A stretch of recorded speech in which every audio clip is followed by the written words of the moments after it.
अस्सलाम वालेकुम नाजरीन, मैं हूं अब्दुल रज़ाक खट्टी।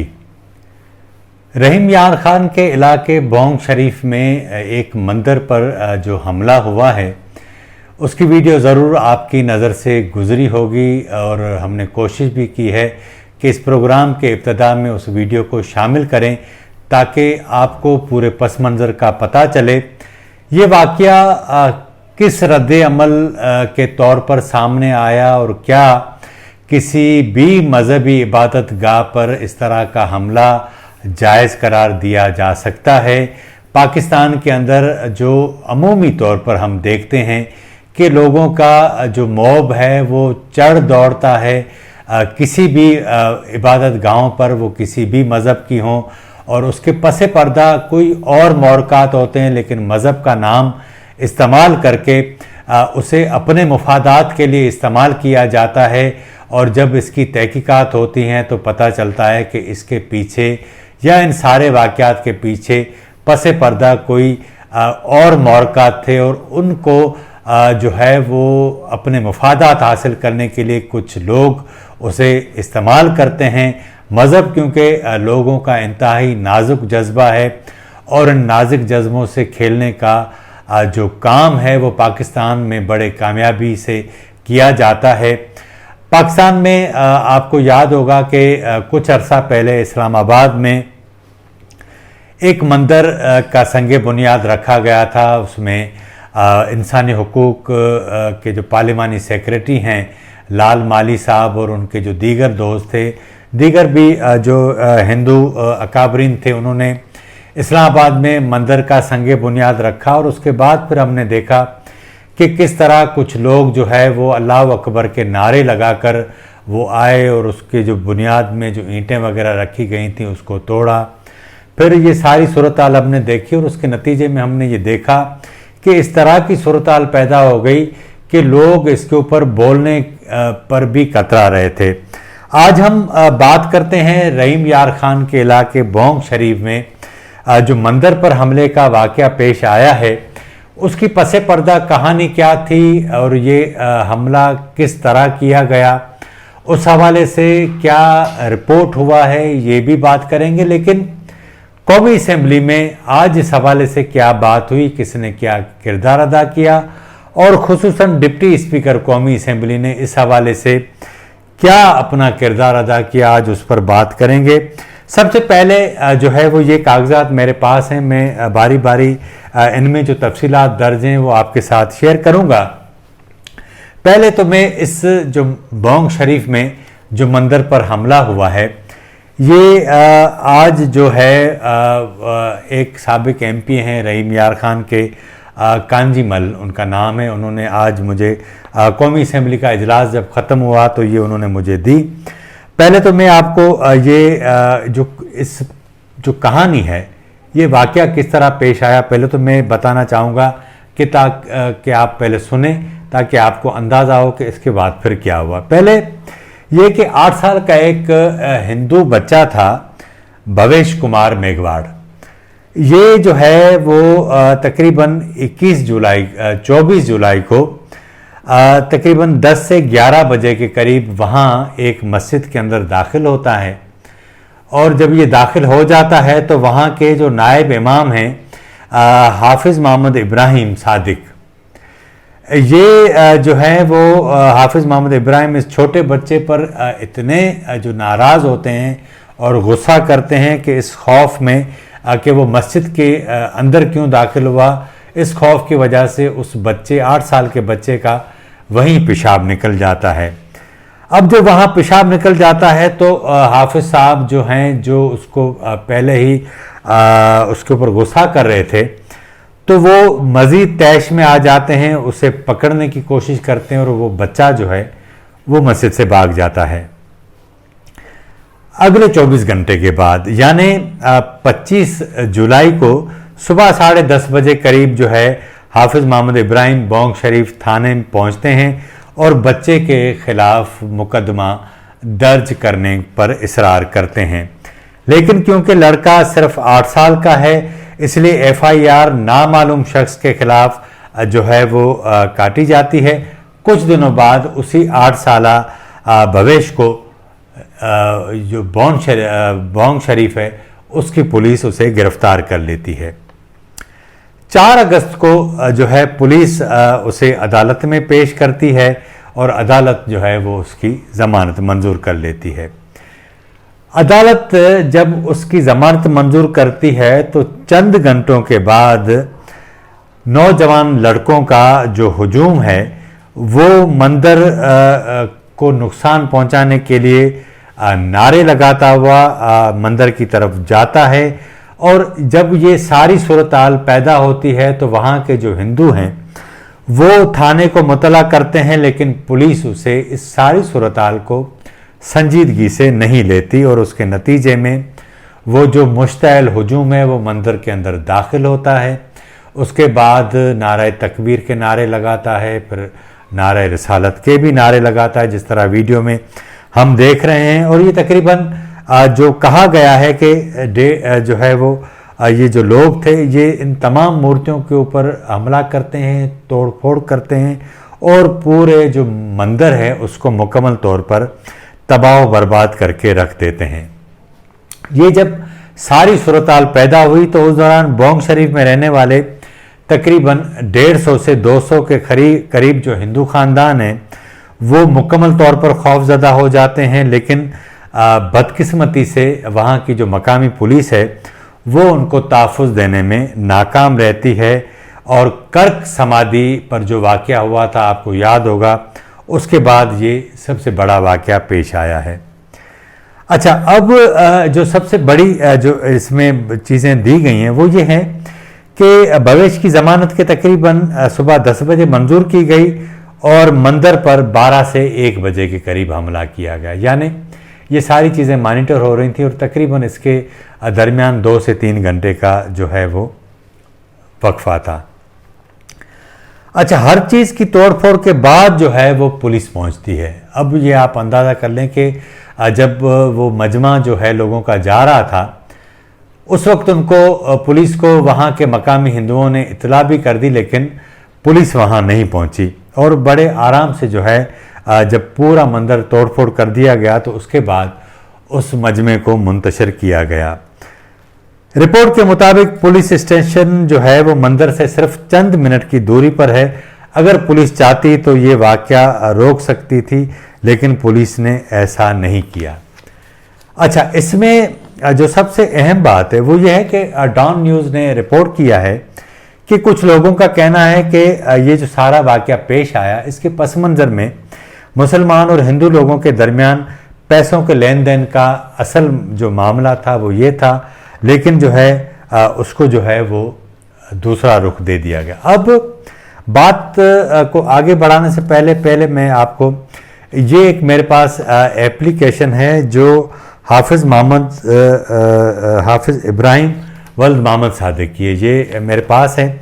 इसमें ये हाफिज़ साहब ने SHO को जो दरख्वास्त दी है इसमें उन्होंने कहा है कि मैं मस्जिद जो है वो रईस गाजी से मुल्का मदरसा दारुल उलूम अरबिया तालीमुल कुरान बोंग शरीफ में नायब इमाम हूँ। इसके अलावा दरस निज़ामी का कोर्स भी इस मदरसे से कर रहा हूँ। 24 जुलाई को तकरीबन 10 बजे मदरसे की लाइब्रेरी में एक लड़के को देखा जो मदरसे की लाइब्रेरी में जो है वो पेशाब कर रहा था। मज़कूरा मुल्ज़मान इन्होंने लिखा है कि जो है वो मदरसे की लाइब्रेरी में टूटी हुई खिड़की से दाखिल हुआ था।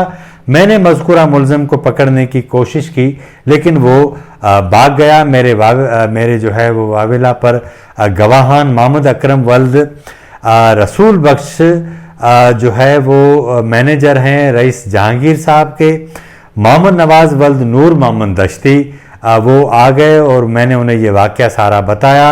मुल्ज़िम नामालूम ने लाइब्रेरी में मौजूद अलमारी पर भी हाथ से गंद लगाया हुआ था। एक नामालूम जो मुल्ज़िम है उसने लाइब्रेरी के कालीन पर पेशाब करके और अलमारी पर हाथ से गंद लगाकर बेहुरमती की है।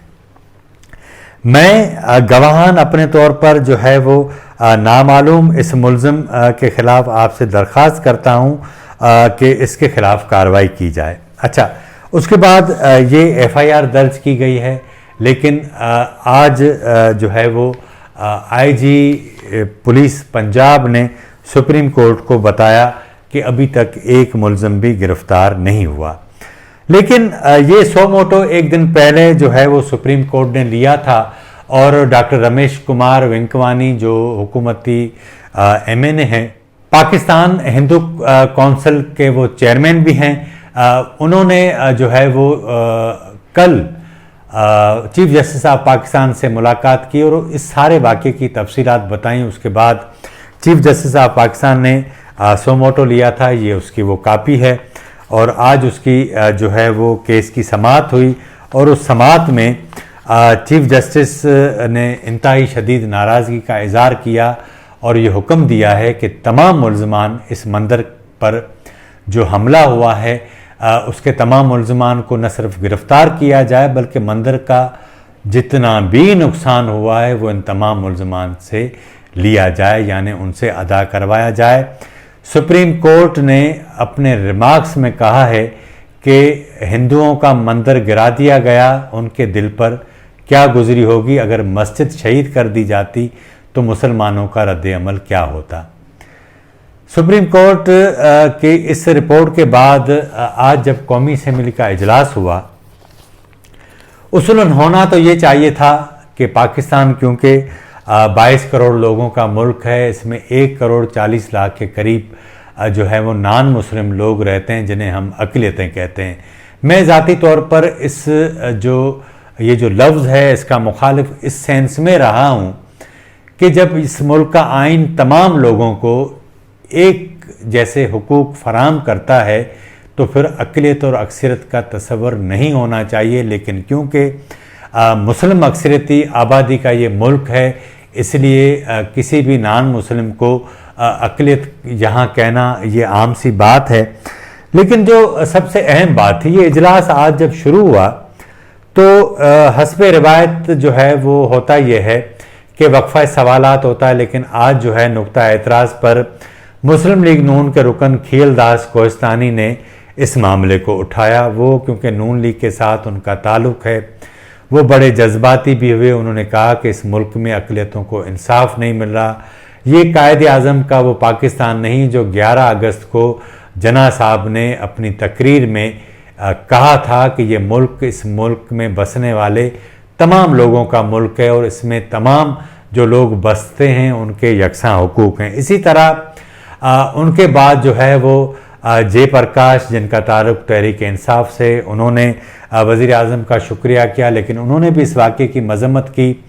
उसके बाद लाल माली साहब, उन्होंने भी बात की, लेकिन जो सबसे अहम बात थी वो थी डॉक्टर रमेश कुमार वेंकवानी की, और वो बड़ी संजीदा बात इस सेंस में थी कि उन्होंने आज बड़ी लॉजिकल बात की। उन्होंने कहा कि स्वीडन और डेनमार्क में अगर मुसलमानों के खिलाफ वाक़यात हो जाते हैं, वो वहाँ अक़लियत में हैं, तो हम 2-2 दिन इस ऐवान के अंदर बहस करते हैं, करारदादें पास करते हैं। आज इस मुल्क के अंदर जो कुछ हुआ है, मंदिर के ऊपर हमला हुआ है, उसको भारत जो है वो एक जो है वो इशू बनाकर दुनिया को दिखाएगा कि किस तरह हिंदुओं पर पाकिस्तान के ऊपर जो है वो जुल्म हो रहा है। उन्होंने ये भी कहा कि 5 जो है वो अगस्त को योम कश्मीर इस्तेसाल था। इस हवाले से ये मामला भी हमने इसलिए नहीं उठाया कि कहीं इसको भारत इशू न बना ले, हम खामोश रहे। लेकिन ये जो सूरत हाल है इसका एक ही हल है कि आज वज़ीर पार्लिमानी उमूर इस ऐवान की तरफ से एक मजम्मती करारदाद खुद पेश करें और उसके बाद इस इजलास को ख़त्म कर दिया जाए, ताकि पूरे पाकिस्तान को और इस मुल्क के लोगों को और दुनिया भर के लोगों को ये पैगाम पहुँचे कि ये ऐवान इस मुल्क की अक़लियतों के साथ खड़ा है। लेकिन यहाँ जो सबसे बड़ी हैरानगी की बात है वो ये है, जो सबसे बड़ी तशवीशनाक बात थी वो ये कि डिप्टी स्पीकर साहब जो इस इजलास को चला रहे थे, उनका रवैया बड़ा हितक आमेज था हमारे इन अरकान के हवाले से। डॉक्टर थर के एमएनए हैं डॉक्टर महेश कुमार मलानी, उन्होंने ये मामला उठाया। उन्होंने कहा कि ये सिर्फ हमारा मामला नहीं, इस ऐवान के अंदर जो मुसलमान अरकान बैठे हैं वो भी इस पर बात करें, ये हम सब का मामला। लेकिन उन्होंने डिप्टी स्पीकर ने उनको जिस तजहीक आमेज रवैये से तरीके से झिड़का और जिस तरह उनको बात करने से रोका, वो बहुत ही मैं समझता हूँ कि काबिल मजम्मत था और वो खामोश होकर बैठ गए। एक बात। दूसरी बात, डॉक्टर रमेश कुमार वेंकवानी जिस अंदाज से वो बोल रहे थे, आज उनको भी बात करने नहीं दी गई। उसके बाद फिर वो गए हैं स्पीकर रोस्टम पर, वहाँ सेक्रेटरी को कहा है, उसके बाद फिर उनको बारी दी गई इस मामले पर बात करने की, मुकम्मल करने की। पीपल्स पार्टी के जो रमेश लाल हैं, उन्होंने भी इस पर बात की, सुनीला रुथ हैं, उन्होंने भी बात की। और जो सबसे अहम बात थी वो ये थी कि करारदाद भी पास कर दी गई। लेकिन जो सबसे अहम बात है कि पाकिस्तान की सोसाइटी में जो सबसे ख़तरनाक सूरत-हाल पैदा हुई है वो है अदम बर्दाश्त का मामला। लोग बहाने ढूंढ रहे हैं लोगों को मारने के लिए, सरकारी और निजी इमलाक को जलाने के लिए। इसके बहुत सारे वाक़यात हम आए रोज़ देखते हैं। तहरीक लब्बैक का धरना हो या किसी जमात का धरना हो, कर्क का वाक़या हो, लाड़काना में जो मंदिर है उसके ऊपर हमला हो, इस्लामाबाद में जो मंदिर अभी कायम नहीं हुआ था उस पर हमला हो। ऐसे दर्जनों वाक़यात हैं जिसमें हम देखते हैं मुसलमानों की मसाजिद हों, इमाम बारगाहें हों, लोग जो हैं वो चढ़ दौड़ते हैं। और उसका सबब यह है कि रियासत इन लोगों को इतनी छूट देती है कि लोग एक दूसरे को मरने मारने के लिए तैयार हो जाते हैं। और ये पाकिस्तान के लिए किसी भी सूरत में काबिल कबूल नहीं होना चाहिए, क्योंकि जब भारत के जो मोदी का भारत है उसमें अगर मुसलमानों के साथ ये वाक़यात होते हैं, मुसलमानों की तादाद भी उधर उतनी है जितनी अक़लियतों की तादाद हमारे पास है। अगर वहाँ अक़लियतों के ऊपर जुल्म हो जाए तो वो नाजायज़ होता है, काबिल मज़म्मत होता है। लेकिन जो इधर हो तो लोग उसके ऊपर नहीं बोलते। लेकिन जो सबसे अहम बात थी वो ये थी कि बड़ी जो ठीक बात मुझे लगी कि बहुत सारे JUI के अरकान ने भी आज इस सारे मामले की न सिर्फ मज़म्मत की बल्कि उसे दहशतगर्दी से भी जोड़ा। आज के प्रोग्राम में इतना ही। अगर आपको हमारा प्रोग्राम अच्छा लगा हो तो हमारे चैनल को ज़रूर सब्सक्राइब करें, लाइक करें, शेयर करें और अपनी राय का इज़हार ज़रूर करें, ताकि आने वाले दिनों में हम अपने इस प्रोग्राम को मज़ीद बेहतर बना सकें। मुझे इजाज़त दीजिए। अल्लाह हाफ़िज़।